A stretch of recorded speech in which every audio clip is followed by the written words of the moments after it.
இது என் அம்மாயி ஸ்டைல்ல பருப்பு பொடி.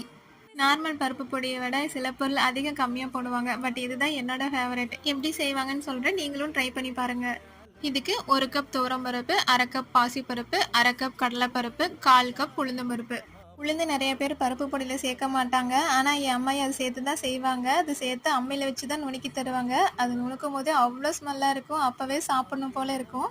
இது கூட 5 மிளகாய், 1 ஸ்பூன் மிளகு, 1 ஸ்பூன் ஜீரகம். இத ட்ரை ரோஸ்ட் பண்ணி எடுத்துக்கோங்க. எகைன் 2 கொத்து கருவேப்பிலை, காஞ்ச பூண்டு, கொஞ்சமா புளி. இது சேர்த்து நல்லா வறுத்துக்கோங்க. உங்ககிட்ட காஞ்ச பூண்டு இல்ல அப்படின்னா முன்னாடி நாளே லைட்டா தட்டி வெயில்ல வச்சிருங்க. அதை இது கூட சேர்த்து அரைச்சுக்கலாம். கொஞ்சம் கொரகொரப்பா இருந்தா தான் இது சாப்பிடும்போது சூப்பர் டேஸ்டா இருக்கும். சுடு சாப்பாட்டுல 1 ஸ்பூன் பொடி போட்டு நல்லா மெல்ட் ஆகாத நெய் அது மெல்ட் ஆகிறதுக்குள்ள பிசைஞ்சு சாப்பிட்டுறணும்.